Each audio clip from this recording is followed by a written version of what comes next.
what exactly does democracy mean, practically speaking, for most people? Where did they get meaning outside of this formal act of casting a ballot? Why might that be powerful for them? Why might it matter to more people in the world that they have economic opportunities, then they get to vote between, liars and crooks every 4 years or more frequently? And this is actually there was the question I got from someone when I did an interview with someone for the Tata Literary Festival. Said that, a lot of people here in India would just say, like, what's all this fuss about democracy? I mean, isn't it better to have prosperity and life chances than just, endless circular uh, corruption and waste of time that, the parliamentary process has provided? So I think the zone is offers one vision of the near future.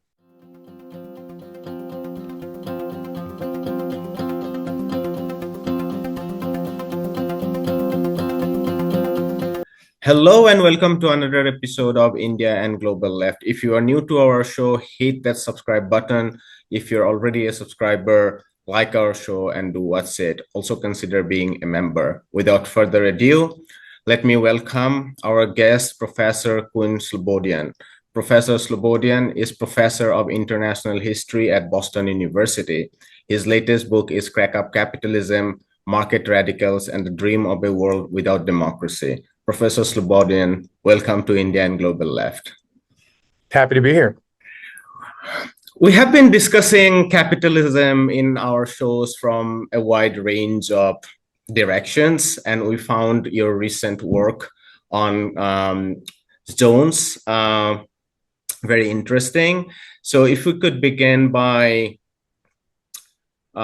you telling us, why did you decide to focus on zones to understand capitalism, and what were your findings in order to understand global capitalism? Sure. Well, the kind of origin of the book really came out of the discussions after the two kind of big political ruptures of 2016 in North Atlantic politics, namely the election of Donald Trump in the US and the yes vote on Brexit in the UK.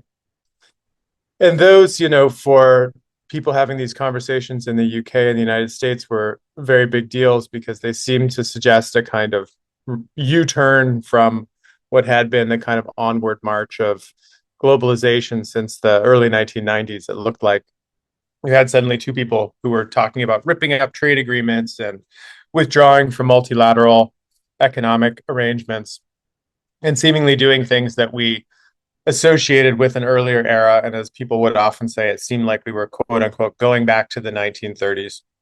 So in the process, there was this kind of what I ultimately became to see as a false dichotomy set up between the nation as an economic space, represented by protectionism, tariffs, economic nationalism, and then globalization, on the other hand, represented by free trade, multilateral treaties, and so on.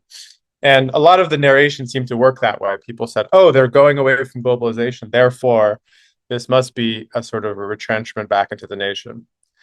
And the attraction of the special economic zone, or the zone for me, and this is why it became the kind of the kernel of the book, is it showed how that binary was actually not adequate to describe either capitalism as it existed or even the kind of radical right-wing alternatives that were being proposed from 2016 onward. So if you looked at people like Trump, or even more so those leading the kind of move for Brexit in the UK, often there was a desire to actually kind of perforate or create little holes in the nation that were often kind of outside of democratic accountability or oversight, that were being used to accelerate what continued to be quite globalized processes of accumulation and investment. So as soon as you start to look at the so-called nationalists through the lens of the zone, you start to see all the ways that things actually haven't taken a U-turn, and that actually what was being described as a backlash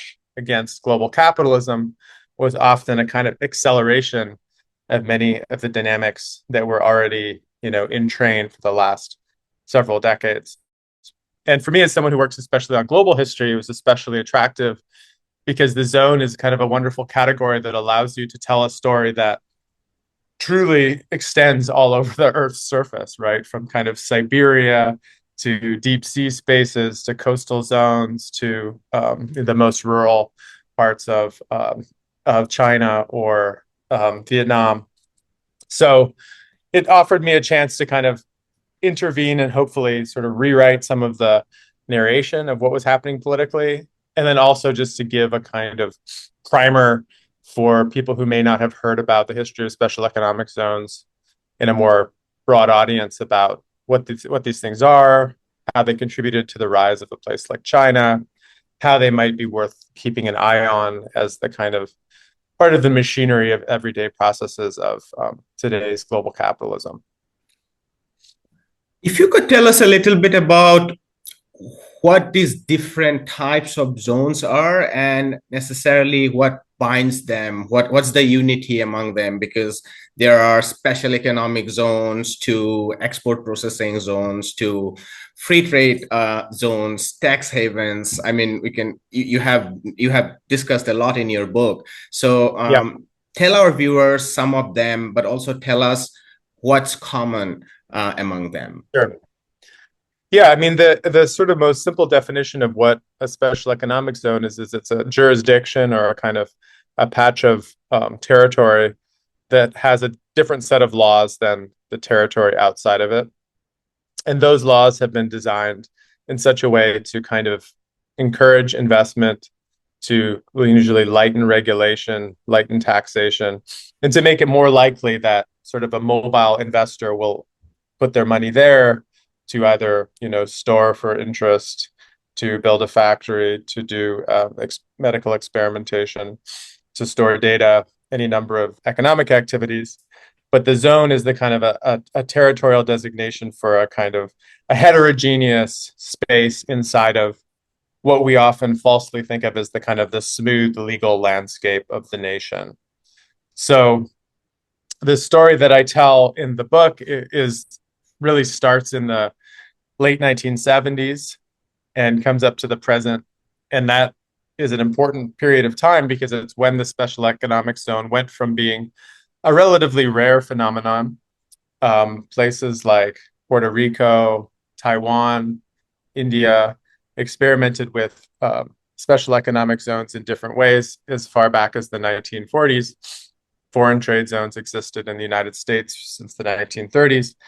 But it was really at the end of the 1970s when China embraced this model of creating a small little island with a different set of laws and a different set of economic arrangements that really started to draw people's attention because small places with relatively little going for them, like Shenzhen across the border from Hong Kong, suddenly became places of supercharged investment, labor markets, extraordinary growth of manufacturing and real estate valuations. And from the late 1970s to the 2020s, you get the number of zones going from a kind of a few hundred to now, up into the thousands, so well over 6,000 or 7,000. And the number of countries that have them goes from being a small number to the majority of countries in the world now have some part of their territory sort of designated differently, governed differently to make it more easy for investors to enjoy benefits that they wouldn't otherwise enjoy.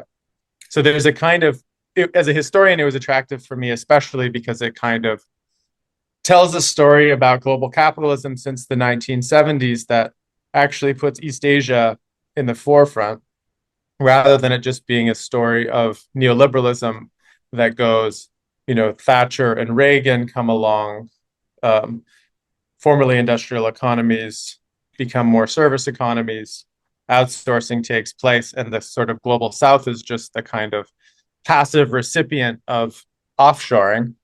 Actually, in this case, if you look at the kind of innovations that were happening in kind of governance technologies in a place like China, they were creating the new templates and modules for plugging yourself into a global network of money and goods that now everyone else is sort of trying to catch up with.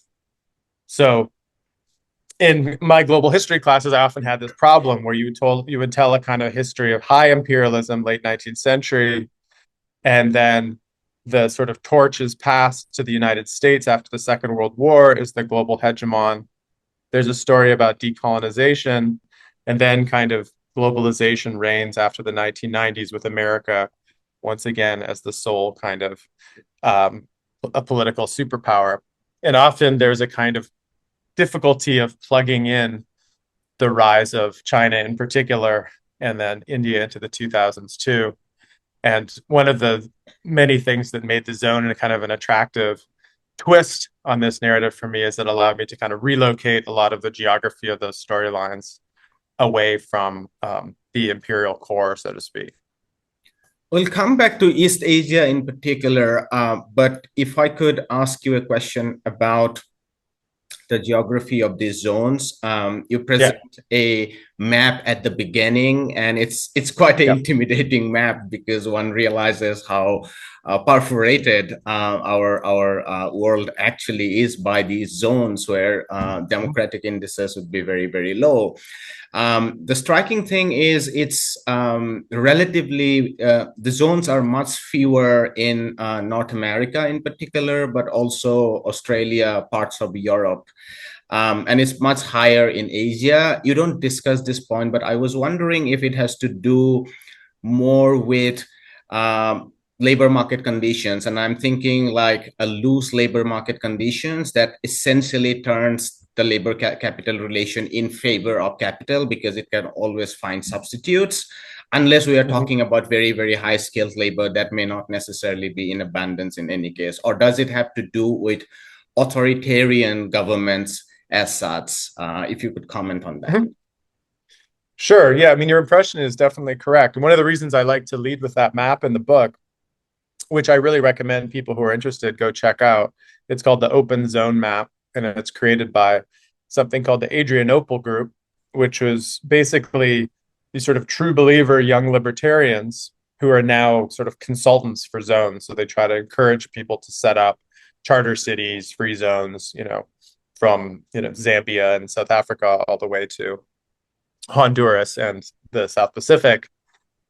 The map that you're describing is also wonderful, I think, because it provides a kind of counterpoint to the maybe overly familiar patchwork of nations that we're so used to. We have globes on our shelves that show political maps, but often it's quite hard to sort of get a sense of the global geography of capitalism or economic activity. And one of the nice things about the zone too is it allows for this other perspective on the way the world works, that concentrates more on sites of economic intensity and activity rather than just the legacy borders that often don't necessarily tell us much about what's happening inside of them. But the difference between a kind of East and Southeast Asia, which is really, if you look at that map, just dense with alternative jurisdictions, and a Europe or the United States, is a really important one. And the Europe one, which I can deal with first, is especially interesting because this has been brought up to me when I've presented this in different contexts. There's certain ways that the European Union and European integration in general as a project has kind of worked as a counterpoint or as a kind of alternative model to the zoning that I'm describing in the book, in the sense that the whole point of European integration economically has been harmonizing the conditions for investment, labor mobility, social protections, even all the way up to things like wages and workplace protections and so on. Therefore, the whole dynamic of the zone, which is about interjurisdictional competition, or people voting with their feet and moving with their dollars to create, more efficiency ideally, and certainly more profit for whoever wins the race. The EU is kind of set up to illuminate that dynamic.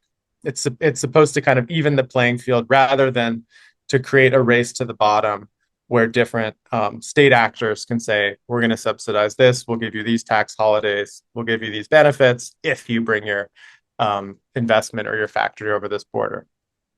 Interestingly, though, that kind of idea of the smooth even competitive playing field policed by, European competition law and the European Court of Justice, which incidentally is much of what I wrote about in my last book, Globalists, is now being kind of eroded at the edges precisely by these so-called nationalists.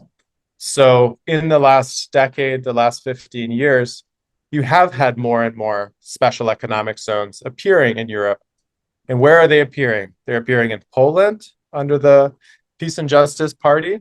Poland now has the distinction of being an entire special economic zone, coterminous with the borders of the nation. So the whole thing is a zone. In Hungary under Orban has been creating SEZs, especially to court South Korean investors, keeping Samsung among other things. And now very aggressively under first Salvini and now Meloni in Italy under the Lega coalition government and now the Brothers of Italy, which has proposed turning the entire south of Italy into one special economic zone. So this is sort of an ideological clash, which we don't really notice very much, which is the kind of the vision of a world that is, heterogeneous and completely diverse in its laws on the one hand, where capital is mobile and can be constantly sort of undercut by new conditions. And then the kind of more regulated European integrated model, which seeks to create a kind of a smooth space. So that you can see the kind of front lines of that even in that map if you were to look at it now in the south and the east of Europe, as opposed to the west. The UK is a great example because arguably part of the reason that they fought to get out of the European Union was to be able to start doing things like this again. The signature plan under first Boris Johnson, then Rishi Sunak, to sort of bring back industrial manufacturing to the UK was all about creating zones. It was about creating free ports and urban enterprise zones, which would hopefully, in the quite diluted visions of their champions, lure manufacturers away from places like Jebel Ali in Dubai and have them set up shop in, Teesside in the west of and north of England, which hasn't happened, obviously, and was unlikely to happen, but it shows the kind of power of that vision. So yeah, the conditions matter. The fact that the United States has been kind of relatively unrepresented in that competition is now starting to change, especially in sort of states like Texas and Nevada. There's been a big move to create more special economic zones.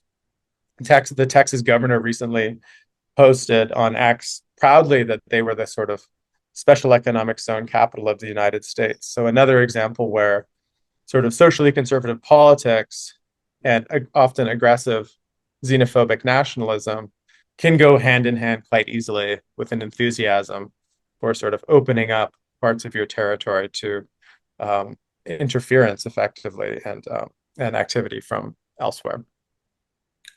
Just a quick question, and I'm sure like one can't have a fixed answer to this because financial flows are not fixed. But I was just wondering, could you make any estimate about how much of the global capitalism or how much of the global economy is represented in these zones? I know it cannot be calculated exactly because financial flows keep on moving from zones to the other areas. But I was just curious. Well, I mean, it depends. It depends if you include tax havens as a kind of zone, and that's kind of a controversial question that people fall down different sides on. But sort of officially, if you look at the UN or the UNIDO or UNCTAD, they wouldn't consider tax havens zones in this sense. So for the most part, the SEZs that we're talking about here are not really kind of nodes of financial, arbitrage or activity. So in that sense, they wouldn't be that large. But it's actually a good question. Like, what percentage of the world's manufacturing would be probably more answerable happen inside of these zones? And I'll just take a note to try to figure that out because it's not something I've ever actually tried to quantify myself. Yes, I think I want to discuss the economic evaluation of the zones, which would also, where I would also like to focus a little bit on East Asia. But before that, if we could discuss a little bit about the political side of the zones, which I think is Yeah. more simpler, because I feel it's almost always the case that these zones are not democratic. The labor movement is very weak, to say the least, and then there are other very, very harsh repressive measures. Could you talk a little bit about how these zones look like, looking from a democratic perspective? Sure. I mean, one of the things that I like about looking at these zones too is I think they kind of challenge us in our definitions of what democracy means. So if you look at China, for example, from the late 70s into the 80s and 90s, when they were introducing a great number of these special economic zones. I mean, China itself was already not a democracy in the sense of contested multi-party elections, obviously, still isn't. So it wasn't really the case that Shenzhen was less democratic than another part of the Guangdong province there. The defense of a zone by a kind of a more libertarian or neoliberal minded person would be that if they didn't have votes inside the zone per se, meaningful votes, and they didn't have it outside, then what did they have inside that they didn't have outside? And while they didn't have lifetime employment, they didn't have permanent kind of social protections, they didn't have appeal to the existing kind of safety net as it existed. The same way that all of the rural workers, building the towers and the commercial districts of rising China were also effectively undocumented in the sense that they didn't have the recourse to those social protections. What they did have was the kind of ability to turn their own currency into votes through their everyday actions. They could be more free in choosing where they lived. They could be freer to move from job to job. They could be free to, take small stakes in investments, and in some cases, not so few, these people became extremely wealthy. Right, obviously a tiny minority, but still there was that sort of aspect of a gamble that did exist, and it was a wager that many people were willing to take. And obviously, I think it's necessary to sort of mention that, otherwise we wouldn't be able to understand why they're able to draw such large pools of labor anyway. Some of it is push factor, people having no opportunities at home, but clearly, especially for young men, there's also this idea of being able to kind of get lucky through your own smarts and hard work and grit and so on. So that's not democracy, but it is kind of sort of self-making and a certain kind of self-determination. Elsewhere, in, let's say, countries where you do have formal democracy, is there less democracy inside of a zone than outside? I think it's very similar in a way to arguments about whether something like the WTO or NAFTA is democratic, because national governments, which have been elected, have then signed treaties which, give away part of their sovereignty in exchange for something that they hope to get in return. It's the same with special economic zones. They design laws, formally elected governments design laws, which can then be more attractive to investors because of the fact that they don't have to deal with as much paperwork or taxation or whatever. So they are both democratic and non-democratic, depending how you look at it. Legally, formally, they have legitimacy, but they often, I think, make it more obvious to people that the place where the money is being made and the work is being done are places that are exceptionally free from oversight and accountability. So if you're Jamaica, for example, and a lot of the manufacturing that's happening is being done inside special economic zones, which are sort of formally not part of the national territory, and are not drawing on taxes, not drawing taxes that can then be redistributed, it can feel like a particularly stark example of how capitalism and democracy sort of operate at arm's length from one another. And beyond those sort of finer points, there are of course many examples, especially in India, of, and this is, I say it because there's been several books written about this, some of which I've read, about the way that the creation of zones is simply a way of dispossessing often long-standing local inhabitants, denizens, or actual small landholders, and doing sort of patronage style handoffs to single individuals and concentrating land ownership in ways that, as people have pointed out, were done in the Nehruvian era for big, steel factory projects. Then it was just the state that was dispossessing people and handing it and ownership to the public. And now it's the state dispossessing people and giving it to, allies in the private sector. And some of those cases are, especially stark examples of, obviously, collusion between state and capital in ways that are extremely violent and very clearly anti-democratic. And there are stories from the early 2000s, especially, of even sort of communist governments in West Bengal, for example, that were carrying out these zonification projects that were, leaving dead protesters in their wake. So I think that because they're often the kind of front line of extraction and the frontier of often exploitative economic practices, the zone often can look like the kind of point of the spear of new forms of oppressive capitalism that are especially punitive towards people who have less power. So the reason why I had to give a kind of a long and rambling answer is the diversity of these things is so extreme.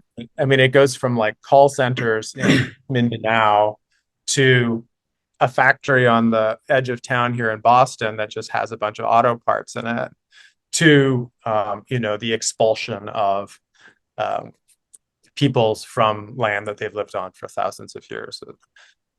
To say one thing about all of these examples is difficult. That makes sense, yes. I think my next question would be how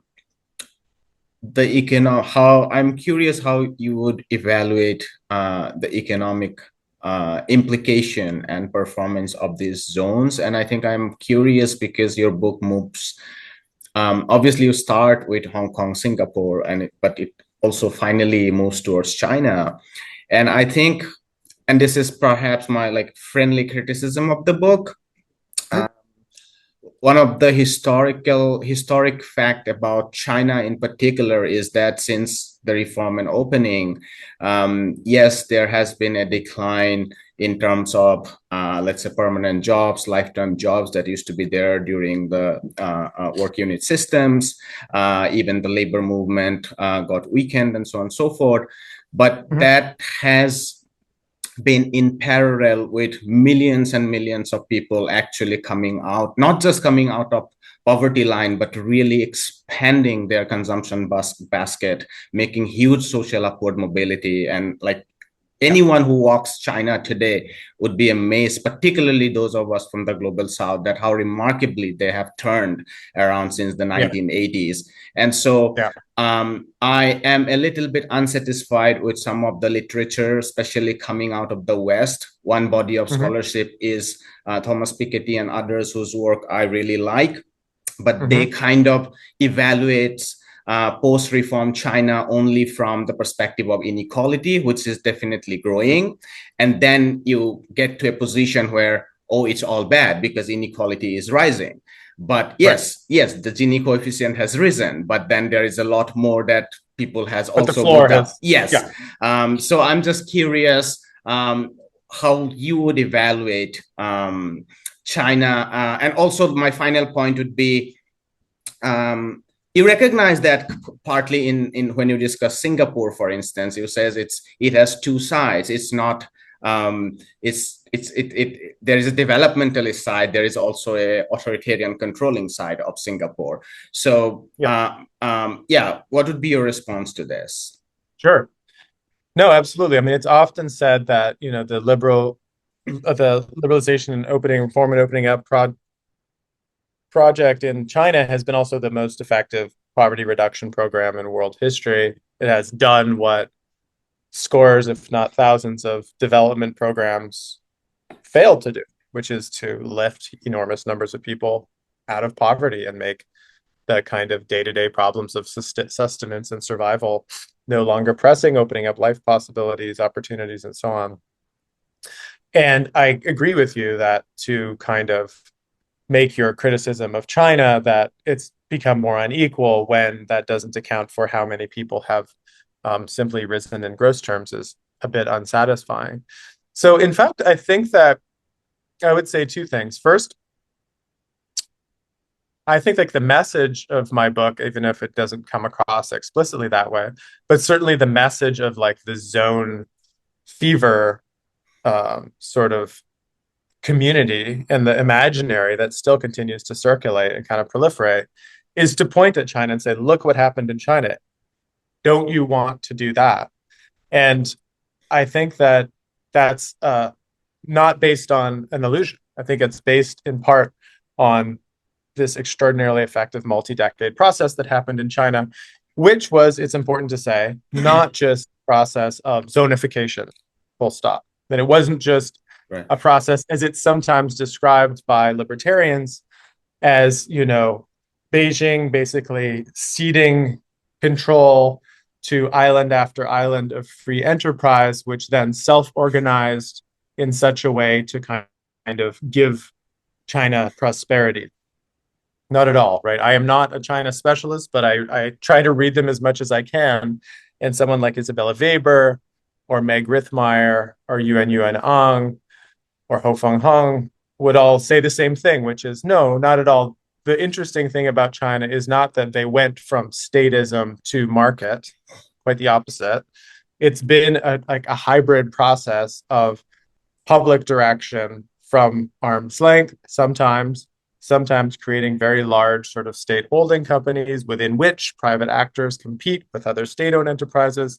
It's extraordinarily complicated and hard to replicate process that also has in the background the precondition of an enormous labor market, an enormous amount of land which was able to be recommodified, an opportune moment in the kind of capitalist world system when low wage labor could be plugged into consumer demand globally in a way that could allow them to move shrewdly and intentionally up the value chain to where they are now, about to take over the electric vehicle market in Europe and US if the US would let them. So China is, I think, whether or not the sort of real estate basis of it will allow it to continue is another question. But what's interesting about using China as a model of like the zone's miracle work is it raises unrealistic expectations for other countries which seek to emulate it, basically. And that's what's been happening for the last 25 years is development consultants and investors of different kinds going to countries from Brazil to Honduras and saying, look, you want to be China, all you have to do is make this zone. And when you make this zone, what that's going to mean is you take a bunch of public land or land owned by, economically less important actors, and you concentrate it and you give it to us, you bundle it up, and we'll plug you into the zone thing, and you're going to be going vertical like China in no time. So, and that's in most cases, almost all cases, not been true, right? I mean, this is what's so interesting about the sort of export processing zone or SEZ literatures. You read it, and they're like, okay, so there's more and more every year, in spite of the fact that there's no evidence that these things actually end up producing more investment or growth than the spaces just outside their doors. Jamie Cross has written about this for the India example in a book called Dream Zones. He's like, there's not actually that much difference actually in the way that everyday commerce is conducted inside of and outside these zones in the end. They end up being kind of political tools more actually than economic tools. So I think that, that's the one thing to be said is that if you reduce China to zone magic and then you export zone magic as this quick fix, one size fits all, you're going to be disappointed. So that myth needs to be kind of punctured, I think, in the first place. But then if you look at the Hong Kong example, which is where my book begins and ends, the question is kind of raised, which is how much of the kind of success of the Hong Kong model, which was also, you could say, the success in different ways of the Singapore model and the Shenzhen model, was based in some way on retaining at least the impression of this kind of legacy of the British inherited rule of law that if you move to the full kind of Beijing party capitalist model, will erode trust to a point with the global investment community that they will actually start staying away, right?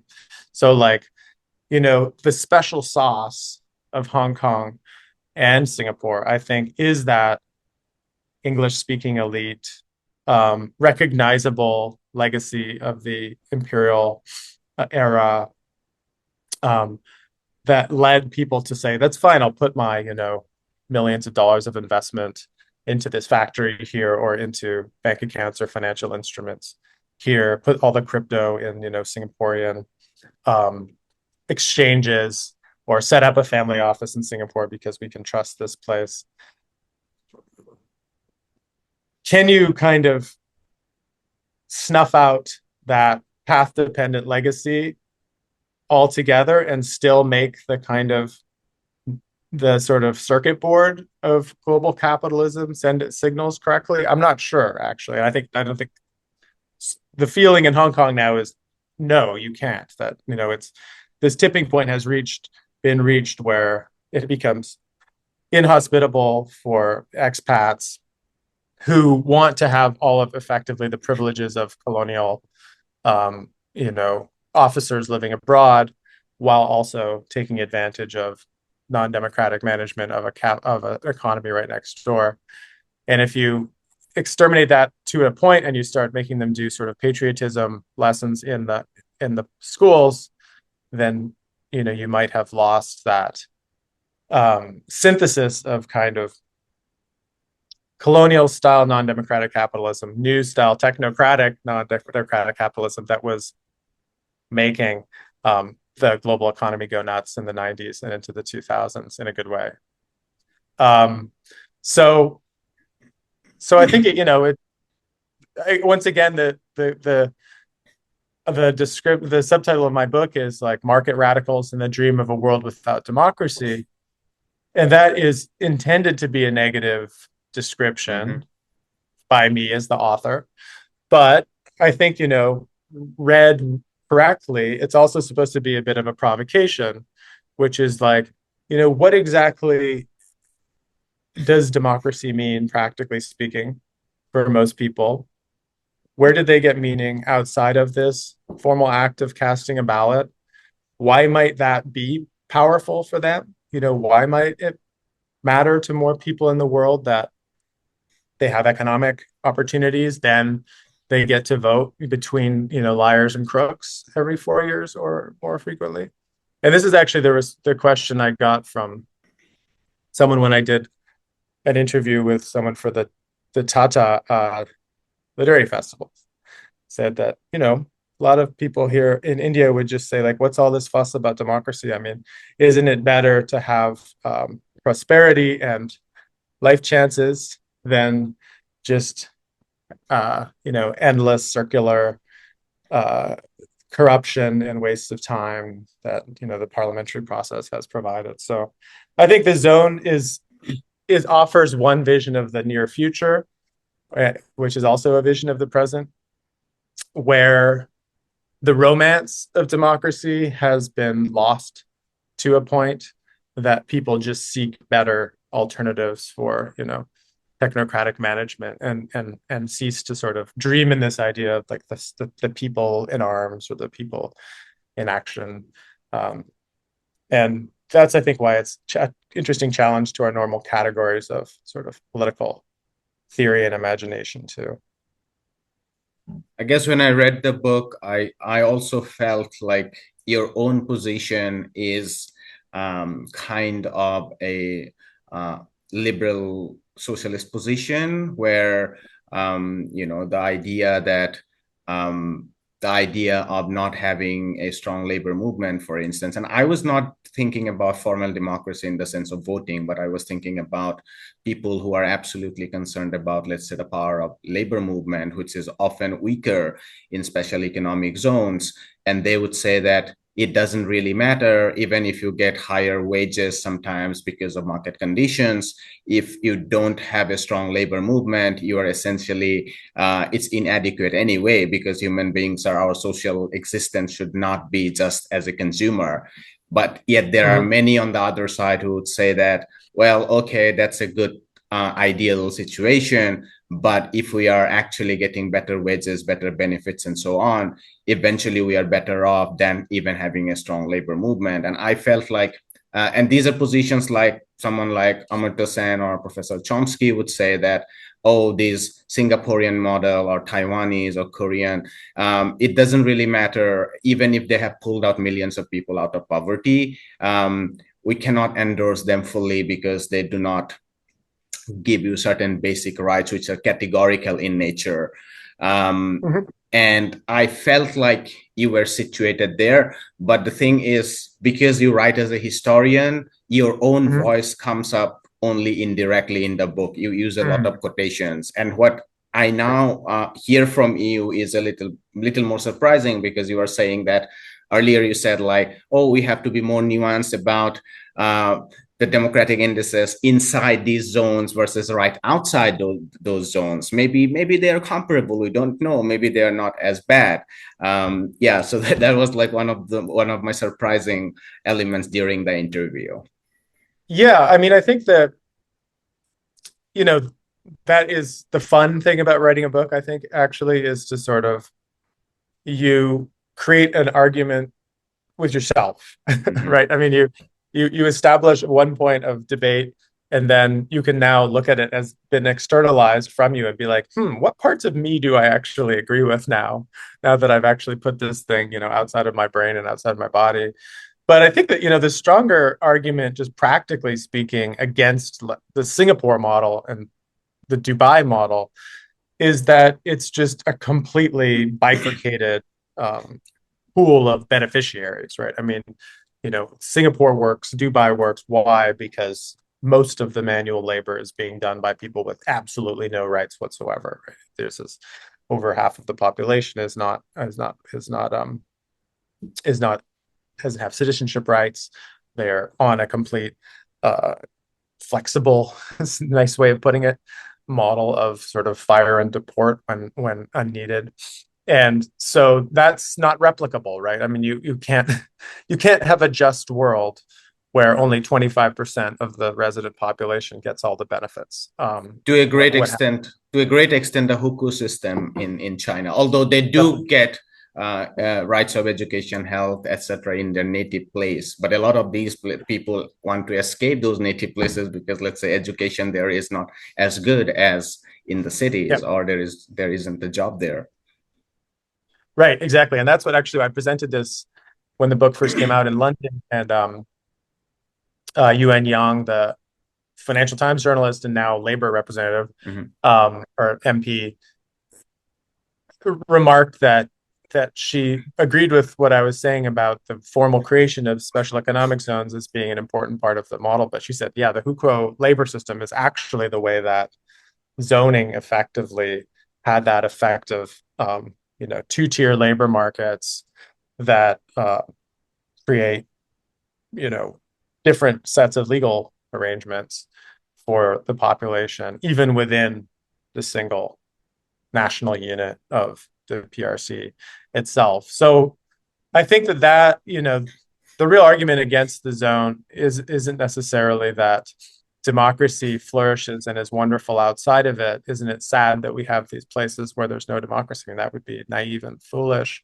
Mm-hmm. Democracy is flawed. everywhere it's practiced in the world. But it's more to point out that if the zone model has legs, if it is allowed to kind of continue to um, maintain this momentum, then I think you really start to create a very different vision of the world where that political map that has the patchwork of nations becomes ever less meaningless.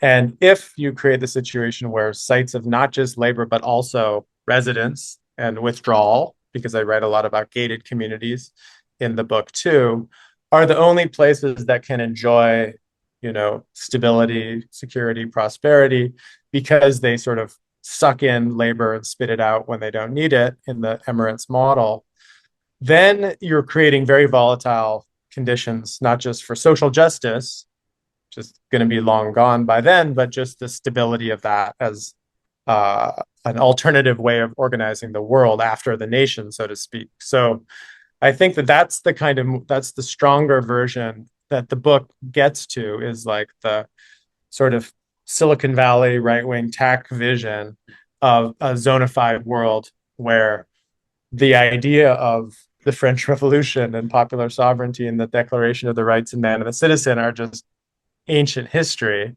And you have now entered a world of kind of a honeycomb of fortified enclaves that, see no obligation whatsoever to the world beyond them, even in the thinnest kind of citizenship obligations and rights way. So that's where, I think we've been talking about this in quite practical, almost sort of Bloomberg type terms here, but the book tries to kind of also explore these further reaches of speculative political imagination too, that almost gets into the world of kind of cyberpunk and sci-fi, and where people see the beginnings of things that they could plug into. And that's, I think, my added value. I'm not an economist, I'm not even an economic historian, but I like to see how these alternate visions of capitalism are kind of reformatting and reprogramming our ideas of what politics could look like, collective politics, in ever smaller spaces in this case. I think I want to cap this interview by this final question. You can respond as briefly as you like, or as much detail as you like. And this might also connect a little bit with your first work. If you could tell us a little bit about the ideologues associated with these projects. In your book, you don't bring everything together, but there are people from cultural conservatives to market radicals to authoritarian developments. A lot of them, come up at different moments as champions of these zones. If you could give us a brief on who are the ideologues of zonal developments. Yeah, I mean, I think that the book is sort of proposed as a kind of counter history to this post Berlin Wall, post Cold War era that I think, loosely refer to as kind of the era of like high globalization up to about 2016. So it's an attempt to say, all right, what was happening in that period from, say, 1989 to 2016 that wasn't just handshake deals over borders with more and more kind of outsourcing and offshoring and, the globalization of supply chains? What politics was happening in the other direction? And my cast of characters are all people who, in different ways, were thinking in the other direction. So the conclusion of many of the people I write about, even if it's not always so direct, was that one of the good things about the Cold War being over is that formal state communism is dead or dying abroad. Therefore, we can start to extinguish it here at home in Germany, in the UK, in the United States, in Canada, Australia, and so on. What they meant when they see socialism is they meant forms of formalized state care. They mean the welfare state. They mean what they see as the kind of existence of like protected classes, like affirmative action for racial minorities, affirmative action for equality, equal work for equal pay laws. These were seen as like the poisonous legacy of the 1960s, the civil rights movement, which cultural conservatives, neoliberals agreed in seeing as having really like gummed up the system of competition, efficiency, productivity, because these are new ways of making socialist demands. You're right. There's not much of a working class organized anymore. Labor density is gone into free fall. But now you have these special interest groups. Now you have these minority groups and women and disabled groups that are asking for this, that, and the other thing. And once again, turning the state into their own private piggy bank in their language. So how can you get away from this vision of like the 51% of kind of takers and parasites in a social system taking from the makers, the 49% of people who are actually making the money are 51%? Well, you could say slowly dismantle welfare entitlements, and certainly that was happening, even though, as we know, social spending wasn't going down because it just ends up being spent in different ways, or the bubble of the baby boomers get old and cost more money to pension systems. Or you could make a more radical move. Instead of just dismantling the welfare state, you say, well, why are we so committed to these existing states in the first place? What's so special about the logo map of the United States, or Canada, Australia, whatever? Why can't we sort of reconstitute systems of social care through the subsidiarity principle at smaller and smaller scales? And thereby we get rid of these parasites. It's very coded, racialized terms often, the inner city populations that are draining our tax dollars. So you start to dream of a kind of project of secession from the existing territory. At which point you have to ask yourself, okay, if we do that, if we create our own smaller communities, our own smaller collectives, what will they be based on? Because we won't all be Americans anymore. That will be a meaningless category. And we are not going to have high taxation, so people can't survive through handouts from the welfare state. So we're going to need to see each other as kind of equals in a new way. And what would the social glue be for a truly post-welfare state, post-socialist, post-60s America, like as they would call it, like a paleo version, a 19th century or even earlier version of togetherness? And this is where they start hitting on things like race. Well, if you see another white person, then you might see them as being more like you, an extended kinship group somehow, and you would care for them without having to have the government come and tell you to. Similarly, they'd say, and these black nationalists who were active in the 60s and 70s, trying to create breakaway, black governed republics in the South or whatever, maybe they had the right idea too. So maybe we should have white communities and black communities, and the Asians can create their communities and so on. Furthermore, religion has been important for this for hundreds and hundreds of years, millennia. So it would probably be good to have some basis in religion. So quickly you get this marriage between cultural conservatives, religious conservatives, and then economic libertarians and anti-state, anti-big state neoliberals. And that imagination is happening in the United States in the 1990s. So people are saying, let's recreate the old South. The neo-Confederate movement is something I write about in the book. Right.